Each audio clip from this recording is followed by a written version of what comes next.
नमस्कार, जय हिंद साथियों। स्वागत है आपका अपने क्लास एनएसपी एकेडमी में। साथियों, आज हम सीटेट पेपर 1 के मैथ जो कि 31/12/2021 में पूछे गए जितने भी कंटेंट के सवाल थे उसको हल करेंगे। आप यदि इस बार सीटेट का एग्जाम देने जा रहे हैं तो आप अवश्य इस सीरीज को देखें। अब तक इससे पहले वाले जो भी डेट के मैथ का पेपर 1 में जो पूछा गया कंटेंट का सवाल था उसका हल हो चुका है। तो आप चैनल पर जाएं, वहां से सारे क्लास को एक एक कर देख लें तो आप अपनी तैयारी को बेहतर बना सकते हैं। तो चलिए आज हम स्टार्ट करते हैं किस डेट में। तो 31/12/2021 में जो भी प्रश्न किए गए थे मैथ से कंटेंट के, तो उसको हम हल करेंगे एक एक करके, और साथ साथ आप भी हल करते रहें। तो आइए देखिए, जैसे ये फर्स्ट क्वेश्चन जहाँ की वहाँ पर 31 नंबर क्वेश्चन था, तो वहाँ पर जो क्या कहा गया था, तो रतिराम शहर में दूध बेचता है। वह प्रतिदिन 10 लीटर दूध 45 रुपये प्रति लीटर के हिसाब से बेचता है, लेकिन साथ ही हर हफ्ते वह 50 रुपये नगर निगम को टैक्स के रूप में देता है। सितंबर 2021 में रतिराम ने कितने रुपये कमाए? क्या है कि यहाँ पर रतिराम शहर में दूध बेचता है, वो प्रतिदिन 10 लीटर दूध बेचता है और 45 रुपये प्रति लीटर के हिसाब से। तो एक दिन की कमाई कितनी हो जाएगी? तो एक दिन की कमाई क्या हो जाएगी?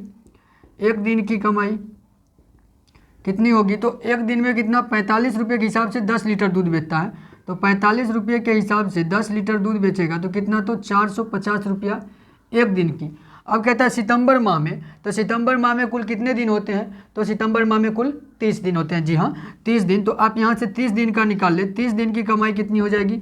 तो 450 गुने में 30, तो कितना हो जाएगा? 5 तिये 15, 4 तिये 12, 1 13, तो कितना हो गया? 13,500 रुपया सितंबर माह में। कुल 30 दिन में कितना? तो 13,500 रुपया कमाया। ठीक, यहाँ से आप डायरेक्ट आंसर न लगाएं। देखिए एक बात और यहाँ कह रहा है कि हफ्ते में वह 50 रुपये नगर निगम को टैक्स भी देता है। हर हफ्ता जो है वह 50 रुपया टैक्स भी देता है। तो बताएं सितंबर में कुल कितने सप्ताह हो गया या हफ्ता? तो क्या हो जाएगा? तो 1 तारीख, 7 तारीख और 7 7 14, 14 14 7 21 और 28। तो यहाँ पर देख रहे हैं कि 5 सप्ताह हो रहा है, यानी 30 दिन है। 30 दिन है तो 4 7 28, 4 सप्ताह और 2 दिन एक्स्ट्रा जो बच गया ये भी सप्ताह मेट हो गया, यानी 5वां सप्ताह स्टार्ट हो गया। अर्थात 5 बार इसे टैक्स भी देना पड़ेगा। तो कुल टैक्स कितना देना पड़ेगा ये देख लीजिए। तो टैक्स जो है इसको कितना देना पड़ेगा? तो टैक्स में एक हफ्ते का 50 रुपया, और यहाँ पर कितना है? तो 5 हफ्ता, 5वां हफ्ता स्टार्ट है तो 5 25, 250 रुपया जो है 250 रुपया इसको टैक्स भी देना पड़ रहा है। तो इनको टैक्स देना पड़ रहा है तो 250 इसमें से माइनस कर देंगे। 250 यहाँ से माइनस करने के बाद 0 10 में से 5 5 2 2 4 और यहाँ पर 13, अर्थात उसकी कुल कमाई कितनी हुई? तो 13,250 रुपया उसको कमाई हुआ। तो यहाँ से आंसर क्या हो जाएगा? तो ए नंबर ऑप्शन इसका आंसर हो जाएगा। Right answer A number option, 13,250 रुपया उसका सितंबर माह में पूरी की कमाई हो गई। ठीक है, आप बना पा रहे होंगे। तो चलिए अब हम अगले प्रश्न को देख लेते हैं, और साथ साथ आप अवश्य बनाते रहें और कमेंट कर जरूर बताएं कि आपको क्लास आज का कैसा लगा, और अच्छा लगा हो तो दोस्तों के साथ शेयर भी कर दें। तो चलिए हम अगले प्रश्न को देख लेते हैं। तो आइए अब प्रश्न 2 को पढ़िए। क्या दिया हुआ है कि जेम्स स्थानीय उधार देने वाले व्यक्ति से 500 रुपये का उधार लेता है और कबीर भी उतना ही उधार एक कोऑपरेटिव सोसाइटी से लेता है। जेम्स 55 दिनों तक हर दिन 11 रुपये उधार चुकाता है। कबीर ने बैंक को 55 दिनों बाद 600 रुपया चुकाया। दोनों का उधार 55 दिनों के बाद खत्म हो गया। किसने ज़्यादा राशि चुकाई और कितनी ज़्यादा? तो हम ये देख लेते हैं कि दोनों ने कितना कितना चुकाया, और अपने आप पता चल जाएगा कि किसने ज़्यादा चुकाया। तो यहाँ पर देखते हैं कि जेम्स जो है वो 55 दिनों तक 11 रुपये करके दिया है। तो 55 दिनों तक 11 रुपये दिया, तो 55 दिन तक 11 से गुना कर देंगे तो पता चल जाएगा उसने कुल कितनी राशि चुकाई। तो 55 और 55 हो गया तो कितना? तो 506, यानी 605 रुपया किसने? तो जेम्स ने। किसने? जेम्स ने कितना चुकाया? तो 605 रुपया चुकाया। अब कबीर कह रहा है कि कबीर ने कितना चुकाया? तो कबीर ने सीधे 600 रुपये दे दिया कोऑपरेटिव सोसाइटी को। 600 रुपया 55 दिन बाद वो डायरेक्टली दे दिया। तो कबीर का चुकता राशि कितना है? कबीर ने कितना चुकाया? तो 600 रुपये, और जेम्स ने 605 रुपये। तो जेम्स ज़्यादा चुका रहा है। तो जेम्स ज़्यादा चुका रहा है कितना? तो जेम्स 5 रुपया ज़्यादा, 5 रुपया ज़्यादा चुका रहा है। कौन? तो जेम्स कबीर से। कबीर से ज़्यादा जेम्स जो है वो 5 रुपया ज़्यादा चुका रहा है। तो ऐसा ऑप्शन आप कहाँ देख पा रहे हैं? तो यहाँ पर कबीर जेम्स से 5 रुपया ज़्यादा। नहीं, कबीर तो नहीं, कौन? तो जेम्स कबीर से 5 रुपया ज़्यादा। जेम्स जो है कबीर से 5 रुपया ज़्यादा, तो इसका राइट आंसर क्या हो जाएगा? बी नंबर ऑप्शन हो जाएगा। जो जेम्स है वो कबीर से 5 रुपया ज़्यादा चुकता कर रहा है, तो इसका right answer B number option हो जाएगा। तो चलिए अब हम अगले प्रश्न को देख लेते हैं। तो आइए अब प्रश्न 3 को पढ़िए। क्या दिया हुआ है? एक मिनी बस में अधिकतम 15 विद्यार्थी बैठ सकते हैं और उसके तिगुना विद्यार्थी एक बड़ी बस में बैठ सकते हैं। 112 विद्यार्थी पिकनिक पर जाना चाहते हैं और प्रत्येक सीट पर एक विद्यार्थी बैठ सकता है। इसके लिए कम से कम कितने वाहनों की आवश्यकता होगी? और यहाँ पर 4 ऑप्शन है, 2 मिनी बस, 2 बड़ी बस, इस तरह से ऑप्शन दिया हुआ है। तो हम ये देख लेते हैं कि कहाँ पर 112 विद्यार्थी आ सकता है या उससे अधिक, इससे कम वाला सीट तो नहीं चाहिए।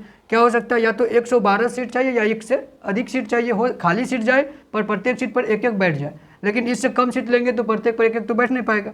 तो हम क्या करेंगे? या तो 112 खोजेंगे या इससे अधिक वाला ऑप्शन कौन सा है। अगर हम यहाँ देखते हैं 2 मिनी बस, तो 2 मिनी बस, तो एक मिनी बस के लिए कितना है? तो 15, तो 2 में कितना आ जाएगा? 30।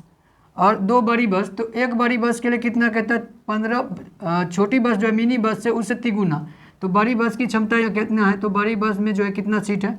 तो तिगुना सीट है, 15 विद्यार्थी। और यहाँ पर बड़ी बस में क्या है? तो बड़ी बस में 15 है 45 सीट, इसमें 45 विद्यार्थी इसमें बैठ सकता है बड़ी बस में। और मिनी बस में कितना है? तो मिनी बस में कितना बैठ सकता है? तो मिनी बस में 15 विद्यार्थी बैठ सकते हैं, तो 15 सीट है यहाँ पर। ठीक, तो अब देखिए यहाँ से चेक कीजिए। तो 2 मिनी बस कहता है, तो 2 मिनी बस अगर हम 2 ले लेते हैं तो 15 दूनी 45, मिनी बस है, तो यहाँ से क्या हो जाएगा? 15 दूनी 30, और कितना? तो 2 बड़ी बस, तो 2 बड़ी बस तो 45 दूनी 90। तो यहाँ से हम देख रहे हैं 0 9 3 12, 120 सीट इसमें आ रहा है। टोटल कितना? तो 120 सीट।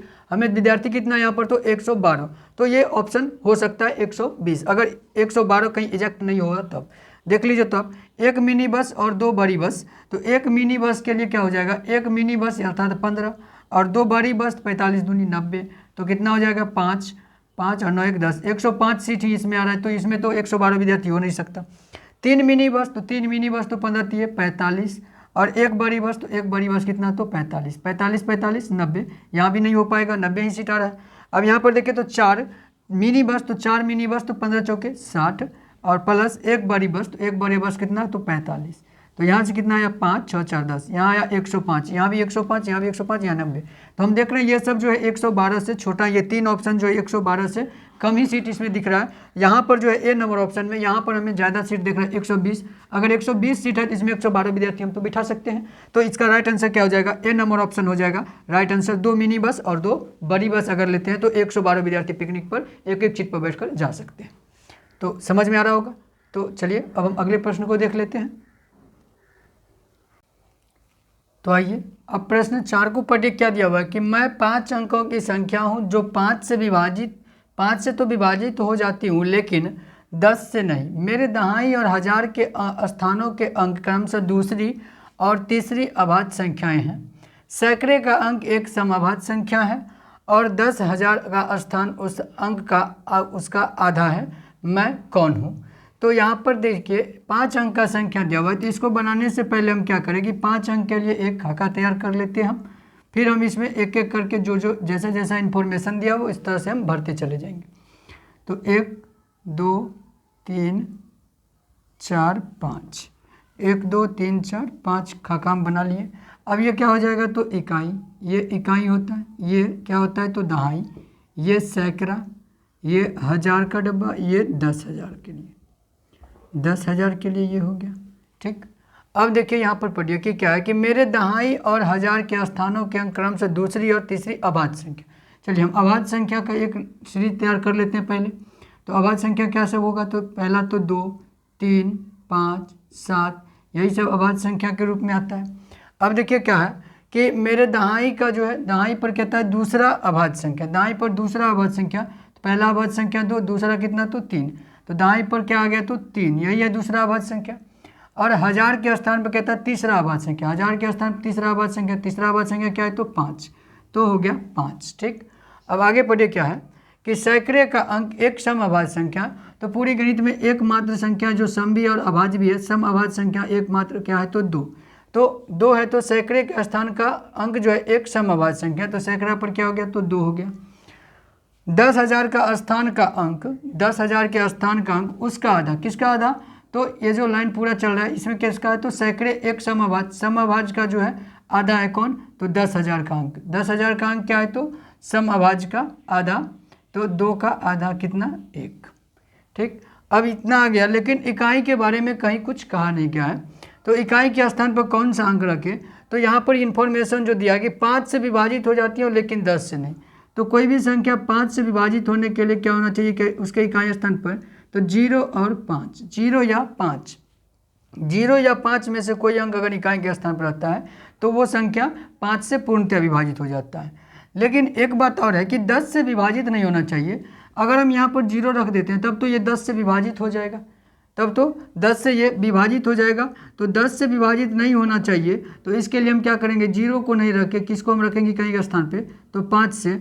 अब ये जो संख्या पर तैयार हुआ है कौन, तो 15,235, ये जो संख्या है ये 5 से तो विभाजित होगा लेकिन 10 से विभाजित नहीं होगा। तो यही हमारा आंसर हो जाएगा 15,235, जो कहाँ दिया हुआ है, तो सी नंबर ऑप्शन में। तो इसका राइट आंसर क्या हो जाएगा, सी नंबर ऑप्शन 15,235। ठीक है, समझ पा रहे होंगे। तो ठीक, चलिए हम अगले प्रश्न को अब कर लेते हैं। आइए 5 नंबर प्रश्न को देखिए, बड़ा ही सिंपल सा सवाल है, भिन्न का जोड़ दिया हुआ है। तो कहता है इनमें कौन से भिन्नों को जोड़ने पर परिणाम 1 मिलेगा। तो आप एक एक करके सबको जोड़ के देखिए। चलिए हम इसको अगर जोड़ते हैं, तो इसको अगर जोड़ेंगे तो क्या होगा, 3/8 प्लस में 4/16 दिया हुआ है, 1/4 और प्लस में 1/8। तो इसका अगर हम एलसीएम लेते हैं तो कितना होगा, तो 16, 8 दूनी 16 यानी 3 दूनी 6, 4, यहाँ पर क्या हो जाएगा, 4 चौक 16 तो फिर 4, 8 दूनी में 16 तो 2। तो क्या आया यहाँ से, 6 4 10, 4 14, 14 2 16, 16/16। यही फर्स्ट ऑप्शन में हमें 1 देखने को मिल गया। तो बाकी जो भी होगा उसमें 1 नहीं आएगा, क्योंकि कोई ना कोई एक ही ऑप्शन होगा। तो हम यहाँ से डायरेक्ट सेलेक्ट कर लेंगे, ए नंबर ऑप्शन इसका राइट आंसर हो जाएगा। जहाँ पर हमको कह रहा था परिणाम 1 मिलेगा तो 1 हमें मिल रहा है। अब बाकी को जोड़ के देखिए, तो देखेंगे यहाँ पर से क्या हो जाएगा। तो यहाँ पर एलसीएम हम 4 ले लेते हैं, तो यहाँ पर अगर हम प्लस प्लस कर दें तो 4 एलसीएम लेने के बाद यहाँ पर क्या होगा, तो 1, और यहाँ पर 2 दूनी 4 तो 2 और 2 दूनी 4 2, तो 5, 2 2 4 1, 5/4। यहाँ पर परिणामी 1 नहीं आएगा। यहाँ पर देखिए तो सभी का 8 दिया हर में, तो एलसीएम 8 हो जाएगा, और प्लस प्लस तो 1 प्लस 5 प्लस 3, 5 3 8 1 9, 9/8। यहाँ भी क्या होगा, तो 1 नहीं आएगा, परिणामी 1। यहाँ पर देखिए तो क्या होगा, तो इसका एलसीएम कितना हो जाएगा, तो इसका एलसीएम हो जाएगा कितना, तो 8 5 16 है, इधर 16 5 80 हो जाएगा यहाँ पर एलसीएम। तो यहाँ पर तो और नहीं हो पाएगा। तो चलिए यहाँ पर क्या हो गया, तो ए नंबर ऑप्शन हो गया इसका राइट आंसर। परिणामी 1 हमें फर्स्ट ऑप्शन में ही देखने को मिल गया, तो ए नंबर इसका राइट आंसर। आइए हम अगले प्रश्न को देख लेते हैं। आइए प्रश्न 6 को अब देखिए क्या है। एक घन की भुजा 5 सेमी है। अगर घन की भुजा को दोगुनी कर दिया जाए तो घन का पृष्ठीय क्षेत्रफल कितना गुना हो जाएगा। तो घन का पृष्ठीय क्षेत्रफल क्या होता है, पहले वो देखें। तो क्या होता है उसका फॉर्मूला, तो 6a², 6 गुने भुजा a², यही होता है घन का पृष्ठीय क्षेत्रफल। पृष्ठीय क्षेत्रफल क्या होता है घन का, तो 6 गुना भुजा में स्क्वायर, 6a² होता है। यहाँ पर कहता है घन की भुजा 5 सेमी है। जब 5 सेमी है तब कितना होगा इसका पृष्ठीय क्षेत्रफल, तो 6 गुना में 5 का स्क्वायर कर देंगे, इंटू में 5 का स्क्वायर। तो यहाँ पर कितना हो जाएगा, 6 5 25, 25 6 6 5 30, 6 दूनी 12 3 15, 150 cm²। इसका क्या हो गया, तो क्षेत्रफल। कब, जब भुजा की लंबाई 5 सेमी थी। अब कहता है यदि भुजा को दोगुना कर दिया जाए, तो जब ये जो है भुजा जो है कितनी हो जाए, दोगुनी, अर्थात 5 गुने 2 कितना, तो 10 सेमी का भुजा हो जाए। भुजा जब 10 सेमी का हो जाए तब क्या होगा क्षेत्रफल, तो क्षेत्रफल निकालेंगे तो क्षेत्रफल क्या हो जाएगा तब, तो 6 गुने में 10 का स्क्वायर, तो 6 गुने 100, तो कितना, तो 600 cm²। आगे बढ़े क्या कहा गया, घन का पृष्ठीय क्षेत्रफल कितना गुना हो जाएगा। तो पहले था 150, 150, अब क्या आ रहा है 600। तो आप ही बताएं कितना गुना है 150 का, कितना गुना 600, तो 4 गुना, 15 चौके 60, 4 गुना है। तो यही बस पूछ रहा था कि जब 5 सेमी है तब और उसका 2 गुना कर दिया जाए तो कितना क्षेत्रफल में क्या परिवर्तन आएगा। तो क्षेत्रफल क्या हो जाएगा, तो 4 गुना हो जाएगा, जो सी नंबर ऑप्शन में कहा गया कि 4 गुना। तो सी नंबर ऑप्शन इसका राइट आंसर है, 4 गुना हो जाएगा। ठीक, चलिए अगले प्रश्न को देख लेते हैं। तो आइए आप प्रश्न 7 को पढ़िए। किसी वर्ग की भुजा 33 सेमी है। एक वर्ग की एक आयत, यहाँ पर एक आयत छुटा हुआ है, एक आयत की लंबाई तथा चौड़ाई वर्ग की भुजा की क्रमशः 2/3 तथा 1/3 है। इनके क्षेत्रफल का अंतर क्या होगा। तो यहाँ पर देखिए एक वर्ग की भुजा दिया हुआ है 33 सेमी, तो वर्ग का क्षेत्रफल हम यहाँ से पहले निकाल लेते हैं। दोनों का अंतर पूछा गया, तो वर्ग का क्षेत्रफल क्या हो जाएगा। वर्ग का क्षेत्रफल भुजा स्क्वायर होता है, तो 33 का स्क्वायर, 33 का स्क्वायर कर देंगे हम, तो क्या हो जाएगा 3 3 9 और 3 3 9 दूनी 18 के 8 1 3 3 9 1 10 1089 cm स्क्वायर जो है इसका कितना हो गया, तो क्षेत्रफल वर्ग का। अब आयत के लंबाई के बारे में क्या कहता है, तो लंबाई कहता है 2/3 है वर्ग की भुजा की। तो आयत का लंबाई देखिए कितना दिया हुआ है, आयत का लंबाई जो है वो क्या है, तो वर्ग का भुजा जो है वर्ग का भुजा का 2/3, तो 3 से यहाँ पर विभाजित होने के बाद 11 11 दूनी में 22 cm लंबाई है। चौड़ाई के बारे में क्या कहा गया है, चौड़ाई के बारे में कहा गया है कि चौड़ाई जो है 1/3 है, तो 33 का 1/3 तो 11 3 33 कितना, तो 11 cm। तो अब यहाँ से हम क्या करेंगे, आयत का क्षेत्रफल निकाल लेंगे। तो यहाँ से आयत का क्षेत्रफल निकालिए, आयत का क्षेत्रफल, आयत का क्षेत्रफल क्या होता है, तो लंबाई गुने में चौड़ाई, यही होता है ना, लंबाई गुने चौड़ाई। आइए लंबाई कितना दिया हुआ है, तो 22 निकाले हैं, और चौड़ाई कितना, तो 11। अब इसको आप गुना कर लीजिए, तो 22 22 2 2 2 4 और 2 हो गया, कितना हो गया, तो 242। 22 गुने 22 2 2 2 4 2 242 ये cm स्क्वायर। ये क्या गया, आयत का क्षेत्रफल, ये वर्ग का क्षेत्रफल और ये आयत का क्षेत्रफल। अब कहता है दोनों के बीच अंतर कितना है, घटा दीजिए, तो अंतर निकल जाएगा, घटा देंगे तो अंतर निकल जाएगा, कितना है, तो 1089 में से हमको क्या घटाना है, 242 को। 9 में से 2 7, 8 में से 4 4 और 10 में से 2 8, 847। अंतर कितना निकला, तो 847, जो कहा है बी नंबर ऑप्शन में है, तो इसका राइट आंसर क्या हो जाएगा, बी नंबर ऑप्शन। यही है वर्ग का और आयत के क्षेत्रफल का अंतर 847। आइए अब अगले प्रश्न को देख लेते हैं। तो आइए प्रश्न 8 को आप पढ़ते हैं। क्या दिया हुआ है कि नरेश ने 30 जून सुबह 11:20 AM पर अपनी यात्रा शुरू की और 1 जुलाई को शाम 5:40 PM पर समाप्त किया। यात्रा को पूरा करने में लगने वाला समय कितना है, इसको निकालना है। तो देखिए 30 जून को वह कितना देर चला, इसको पहले निकालें। तो 30 जून को 11:20 AM में स्टार्ट किया, तो यानी 11:20 जो है ये दिन में, तो 11:20 बजे जो दिन है, तो इसमें जो दिन में 11:20 में स्टार्ट किया, तो यहाँ पर 12 बजने के लिए कितना, तो 40 मिनट और चला, तो 12 बज गया, 40 मिनट और, तो 40 मिनट चला और 12 बज के दोपहर से लेके 12 बजे रात तक, तो क्या होगा, तो 30 जून ही होगा। तो 12 बजे से लेके 12 बजे तक, तो यहाँ पर हो गया कितना, तो 12 घंटा, यहाँ पर 12 घंटा हो गया, 12 घंटा, ठीक। और 12 घंटा और 40 मिनट यहाँ पर, तो कितना, तो 12 घंटा 40 मिनट जो है ये 30 जून यात्रा किया। 30 जून को कितना देर चला, तो 12 घंटा 40 मिनट, 12 घंटा 40 मिनट ये 30 जून के लिए, ठीक।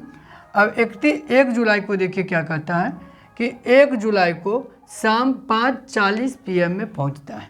तो 1 जुलाई को शाम 5:40 में पहुंचता है, तो 5:40 तक PM में पहुंचा, तो कितना देर चला, तो शुरू कहाँ हुआ था, तो 12 बजे शुरू हुआ होगा, 12:01 पर जो शुरू होता है। तो यहाँ पर क्या हो गया कि 12 बजे के बाद जो 5:40 PM तक, शाम तक, 1 जुलाई के शाम तक, यानी कि कितना, तो 12 5 17 घंटा, 12 बजे रात से 12 बजे दोपहर तक 12 घंटा और प्लस में 5 घंटा इधर और 40 मिनट, तो 12 5 17 घंटा, 17 घंटा जो है 17 घंटा 40 मिनट जो है ये चला था कब, तो ये 31 जुलाई को, ये कब, सॉरी कितना, तो 1 जुलाई को, 1 जुलाई को, 1 जुलाई को 17 घंटा 40 मिनट और 30 जून को, 30 जून को जो है वो कितना, तो 12 घंटा 40 मिनट। अब आप इसे जोड़ लीजिए, तो देखिए जोड़ने के बाद 40 40 80 मिनट यहाँ हो गया, ठीक। और यहाँ पर 7 2 9 29 घंटा, 29 घंटा। क्या 80 मिनट को हम यहाँ पर 60 मिनट और प्लस 20 मिनट लिख सकते हैं, तो 60 मिनट 1 घंटा के बराबर, तो ये 1 घंटा घंटा में जाके जुड़ेगा, तो कितना हो जाएगा, तो 30 घंटा, कितना हो गया, तो 30 घंटा और इधर बच गया कितना, तो 20 मिनट, कितना, तो 30 घंटा 20 मिनट, 30 घंटा 20 मिनट। 30 जून को चला था 12 घंटा 40 मिनट तक, और 1 जुलाई को चला था 17 घंटा 40 मिनट तक। दोनों जोड़ के कितना आया, तो 30 घंटा 20 मिनट। ये यात्रा क्या, कुल यात्रा करने में समय 30 घंटा 20 मिनट। ए नंबर ऑप्शन इसका राइट आंसर हो जाएगा, 30 घंटा 20 मिनट। आइए हम अगले प्रश्न को अब देख लेते हैं।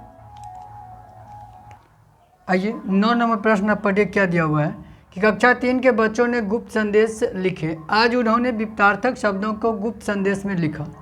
अध्यापिका ने ब्लैक को AKZBJ से प्रदर्शित किया। इनमें से कौन सा गुप्त संदेश दिए गए शब्द का सही विपतार्थक है। अध्यापिका ने क्या किया कि ब्लैक के लिए जो है, ब्लैक के लिए BLACK, ब्लैक के लिए इन्होंने क्या लिखा कि AKZBJ। अब इसका विपतार्थक क्या होगा, ब्लैक का विपतार्थक, क्योंकि विपतार्थक का गुप्त लिखेगा कौन, तो विद्यार्थी। तो ब्लैक का क्या होता है, तो वाइट, ब्लैक का अपोजिट वाइट, WHITE वाइट। ठीक, अब वाइट का अब हमको कोड के रूप में लिखना है, तो हम देखते हैं कि अध्यापिका ने कोड के रूप में कैसे सजाया है। तो बी में से हम देख रहे हैं कि -1 कर दिया गया है, तो ए आया। इसी तरह एल में से -1 कर दिया गया है, तो कितना, 1 आ रहा है, के आ रहा है। एक ए में से -1 कर रहे हैं तो जेड, सी में से -1 बी, और के में से -1 तो जे। इसी तरह हम भी -1 करके लिख लेंगे। डब्ल्यू में से 1 माइनस करेंगे तो क्या हो जाएगा, TUVW, तो भी क्या आया, तो भी। H 8 में से 1 तो 7, 9 में से 1 तो 8, 20 में से 1 घटेगा तो कितना, तो 19 S, और ये कितना, तो 5 में से 1 घटेगा तो 4, जो कि D। तो -1 -1 -1 -1 करने के बाद क्या आया, तो VGHSD। तो यही है कोड लैंग्वेज विपतार्थक शब्दों के लिए। तो विपतार्थक शब्दों के लिए क्या कोड लैंग्वेज है, VGHSD, जो कहाँ दिया हुआ है, बी नंबर ऑप्शन में। इसका राइट आंसर हो जाएगा बी नंबर ऑप्शन। तो साथियों 31/12/2021 में मैथ से जितने भी कंटेंट के सवाल किए गए थे, हमने आज उनका हल किया। तो क्लास कैसा लगा आपको, तो कमेंट कर अवश्य बताएं। और यदि आप हमारे चैनल पर नए हैं तो चैनल को सब्सक्राइब कर ले और बेल आइकन को दबा दें, ताकि इस तरह के क्लास का सीरीज चलता रहे और आपको नोटिफिकेशन समय समय पर मिलता रहे। तो आज के लिए यहीं तक, जय हिंद, धन्यवाद।